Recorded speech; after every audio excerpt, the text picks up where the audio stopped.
வணக்கம், நான் தாமரை மனோ இல்லம். இன்னைக்கு நம்ம வந்துட்டு மாம்பழ சீசனுக்கு நம்ம மாம்பழத்தை வச்சு நம்ம கேக் பண்ணலான்ட்டு கேக் பண்ண போகிறோம். அது எப்படி செய்யுதுன்னு பார்க்கலாம் வாங்க. நம்ம 2 மாம்பழம் எடுத்துருக்கோம். இந்த 2 மாம்பழத்தை நல்லா கட் பண்ணிவிட்டு உள்ளே இருக்கிற சதையை மட்டும் எடுத்துக்குவோம். எடுத்து நல்லா அடிச்சுக்குவோம். நல்லா அடிச்சுட்டு இப்போ இதுக்கு வந்துட்டு தேவையானது 1 கப்பு சர்க்கரை எடுத்துருக்கோம். இப்போ இந்த 1 கப்பு சர்க்கரை இதில் போட்டு நல்லா கூட சேர்த்து நல்லா அடிச்சுக்குவோம். நல்லா சர்க்கரையை போட்டு நல்லா சர்க்கரை கரையிற முட்டை நல்லா அடிக்கணும். அடிச்சுட்டு இதுக்கு 3 முட்டை உடச்சி ஊற்றிக்கலாம். நல்லா இந்த 3 முட்டையும் உடச்சி ஊற்றி நல்லா அடிக்கணும். இப்போ நம்ம ஸ்டவ் பற்ற வச்சு குக்கர் வச்சுருவோம். அது நல்லா ஹீட் ஆகணும். இப்போ இதுக்கு தேவையான பேக்கிங் சோடா கொஞ்சம் போட்டுக்கலாம். ஆப்ப சோடா மாவு கொஞ்சம் போட்டுக்குவோம். கொஞ்சமாக உப்பு, லைட்டாக கொஞ்சமாக உப்பு போட்டுக்குவோம். போட்டு நல்லா அடிச்சுட்டு இதுக்கு 1 கப்பு பால் எடுத்துருக்கோம். நல்லா கெட்டியான பால், இது காய்ச்சின பால். அது கூட வந்துட்டு ஒரு டம்ளர் 100 மில்லிகிராம் எண்ணெய் எடுத்துக்கும், வாசனை இல்லாத எண்ணெய் போட்டு நல்லா அடிச்சுட்டு இதுக்கு 1 கப்பு மாவு போடுறோம். இந்த மாவு போட்டு நல்லா அடிச்சுக்குவோம். நல்லா அடிச்சுட்டு இது கொஞ்சம் வாசனைக்கு கொஞ்சம் ஏலக்காய் பொடி போடலாம். இதுக்கு நம்ம ஏலக்காய் பொடி போட வேண்டியதே இல்லை, ஏன்னா இந்த மாம்பழத்துடைய ஃப்ளேவரே ரொம்ப வாசனை நல்லா இருந்தது எங்களுக்கு.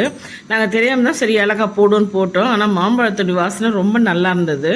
இப்போ இதுக்கு வந்துட்டு நமக்கு ஒரு பாத்திரத்தில் எடுத்து கொஞ்சம் நெய் போட்டுக்குவோம். நெய் தடவிட்டு நம்ம அதில் பாதி ஊற்றிக்குவோம். பாதி ஊற்றிட்டு நம்ம வந்துட்டு கொஞ்சம் பாதாம், முந்திரி, பிஸ்தா பொடி பண்ணி வச்சுருக்கோம். அதை பாதியில் கொஞ்சம் போட்டுக்குவோம்.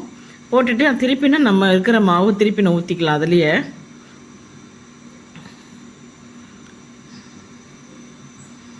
ஊற்றிட்டு இருக்கிற போட்டு அதில் தூவிடுவோம். தூவிட்டு நம்ம குக்கருக்குள்ளே இறக்கி வச்சுடுவோம். நல்லா தட்டிட்டு முதல் நாங்கள் ஒரு 30 நிமிஷம் வச்சோம். இது 30 நிமிஷம் வச்சதுக்கப்புறமா நாங்கள் திறந்து பார்த்தா இன்னும் கொஞ்சம் வைக்கிற மாதிரி இருந்தது, வேகிக்கிற மாதிரி இருந்தது. திருப்பினா நாங்கள் ஒரு 20 நிமிஷம் வச்சுட்டோம். இப்போ நமக்கு ரொம்ப சூப்பரான கேக் ரெடி ஆகிப்பட்டது. இப்போ இந்த கேக் நல்லா டேஸ்ட்டாக நல்லா இருந்தது. இந்த மாதிரி நீங்களும் இந்த சீசனுக்கு, இந்த மாதிரி மாம்பழ சீசனில் நீங்களும் செஞ்சு பாருங்கள். எங்கள் பசங்களாம் ரொம்ப விருப்பப்பட்டு பேர பிள்ளைங்க, பேத்தியெல்லாம் நல்லா சாப்பிட்டாங்க. இந்த மாதிரி இந்த வீடியோ பிடிச்சிருந்துன்னா நீங்கள் லைக் பண்ணுங்க, ஷேர் பண்ணுங்க, சப்ஸ்கிரைப் பண்ணுங்க. பாருங்கள் எவ்வளோ சூப்பரான கேக் ரெடி ஆகிட்டுது. எங்களுக்கு சப்ஸ்கிரைப் பண்ணாதவங்க சப்ஸ்கிரைப் பண்ணிங்கன்னா ரொம்ப சந்தோஷமாக இருக்கும். நிறைய பேர் வீடியோ பார்க்குறீங்க, ஆனால் சப்ஸ்கிரைப் பண்ண மாட்டீங்க.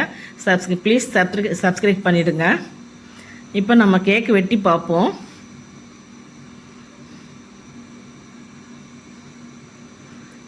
நல்லா பான்சி மாதிரி நல்லா இருக்குது. நல்ல பஃபியாக கேக்கு.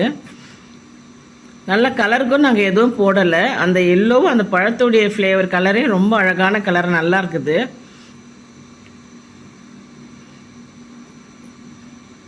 பாருங்கள் எவ்வளோ சூப்பரான கேக்கு. தேங்க்யூ.